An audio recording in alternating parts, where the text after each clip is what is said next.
Hi everyone, welcome to the second part in this series of videos where we learn how you can install Okteto self-hosted on your own Kubernetes cluster. If you remember, last time we installed the Okteto Helm chart on our Kubernetes cluster and deployed this sample movies application and saw that everything was working.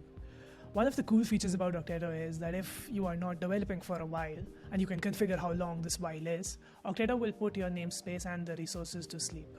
This helps prevent any misuse of resources and cut costs. So this is a great efficient way to make sure that you are not wasting resources. So that's why you'll see our movies app is on sleep right now. In this video, what we are going to be focusing on is completing the second step part of our install process, which is configuring a wildcard certificate. If you remember in the last video, and even right now if we see, Chrome tells us that this is not secure, even though it is, trust me. But that is because we have not configured certificates for our Okteto installation.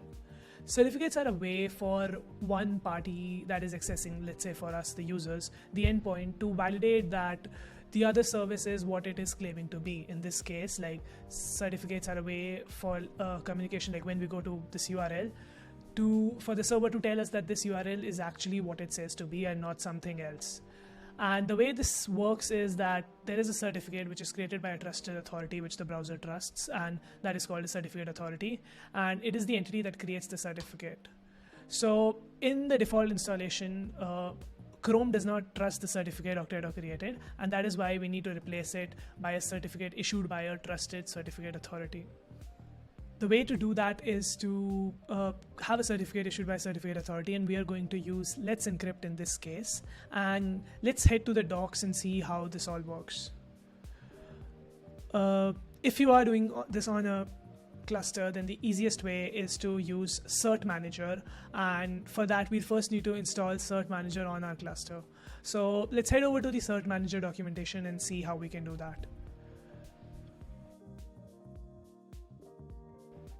The first step I think we need to do is add the cert-manager repo. So let's do that. I have already done that, so it says exists, and then we'll run helm repo update.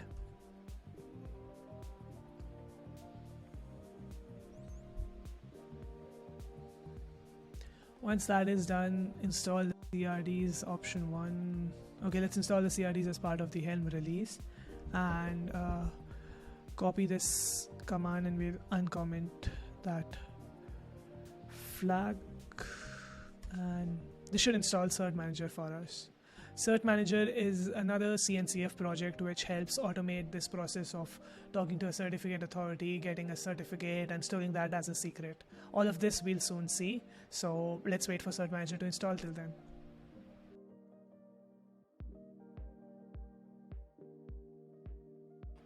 Awesome. So looks like cert-manager is done installing, and let's confirm everything is working as expected by getting the pods in the cert-manager namespace, and that should tell us if everything looks good. And everything is running, so that's cool. The next thing we need to do to work with cert-manager is create an issuer. And issuer is one of the resources provided by the cert-manager CRDs, which we use to tell cert-manager what certificate authority we want to use. In our case, that is Let's Encrypt. So let's go and create a issuer.yaml and see how that looks like. If you go to the Okteto docs, and you will see that in my case that I'm using Cloud DNS, if you remember from the last video, but whatever you are using, you can click on one of these links, and then you will be taken to our community website where you'll see a sample manifest for an issuer. So let's copy this and we'll edit it as per our need. So going through it line by line, everything looks good. This is where we tell we want to use the Let's Encrypt CA, and I'm gonna add my email here. You should add yours.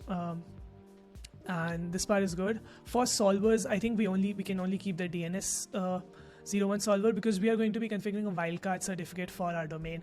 And what a wildcard certificate means is that, if you remember, the domain was arch.okteto.me, so we want it for all the extra wildcards, which entries which can be added. So maybe okteto.arch.me, and if you remember in the movies app for the endpoints also, there were things which were added to the front of that domain. So we want all of them to be a secure endpoint, so that is why we'll configure a DNS 01 solver. You'll also need to add your Google project ID here. So we can get that by going here and seeing that it is Vastwatch. So I'll just copy that and add it to my YAML.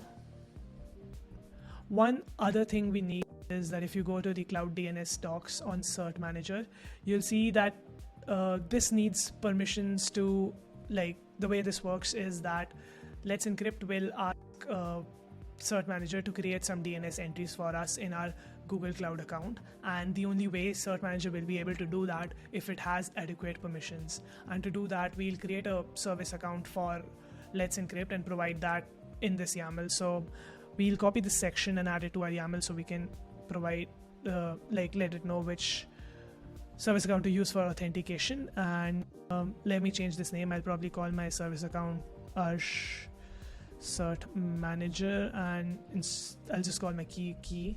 But now what we're going to do is we're going to go to our Google Cloud and create a service account for cert-manager to use. So let's create service account, and the name was Arsh cert-manager, so we'll use that. We can leave this as it is and click continue. Now we need to add a role here, and the kind of role we need to add is a DNS administrator, because it needs to create all of these. It needs to write all of the DNS entries which Let's Encrypt will ask it to do, because that's how Let's Encrypt actually verifies that we indeed own the domain which we are claiming to get a certificate for. So add this role, click continue, and click done. Once it is done, we'll go to action, manage keys, and download the keys for this service account. We'll first create a new key, and JSON format is good. It just downloaded the key for us. Now what we need to do is create a Kubernetes secret which references this key we are seeing here, and we can do that by running this command. And I've already done this, so it is prompting, but we'll call this secret. Let's just use this and change the JSON to whatever this file is. Let me copy its name.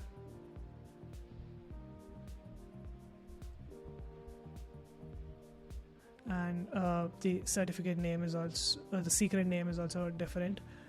So we'll call it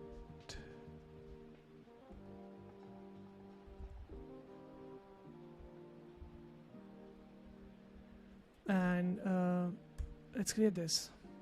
So now that we have our secret created, cert-manager knows now how to talk to our Google Cloud DNS and create the entries which Let's Encrypt will ask us to do.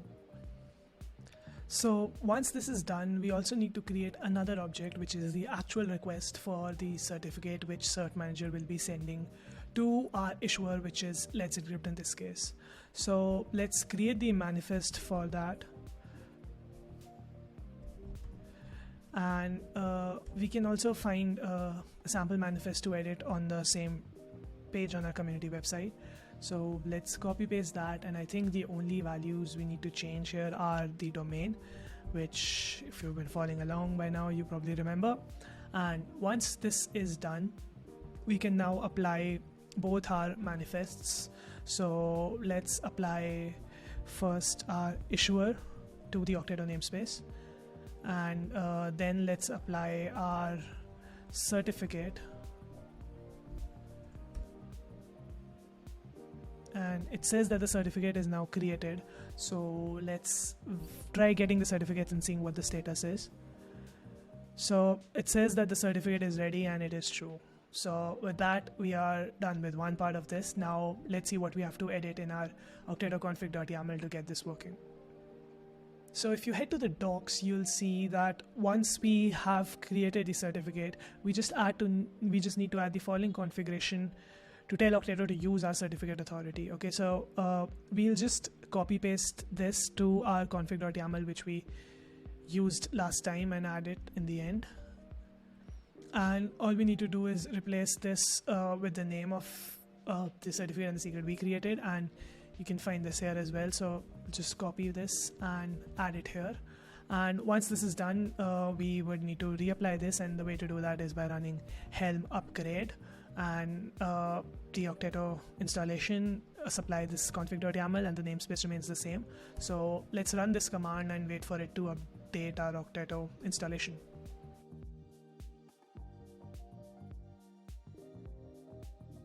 Cool. Now that the installation is completed, it is asking us to visit the URL, and let's visit that and see if everything is working as expected.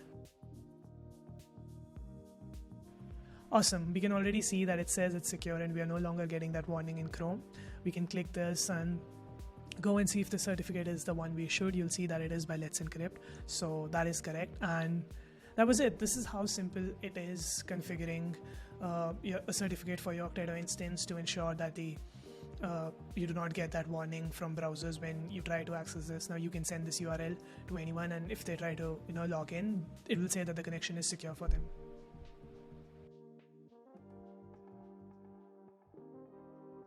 So thank you for watching, and I hope you found this video useful.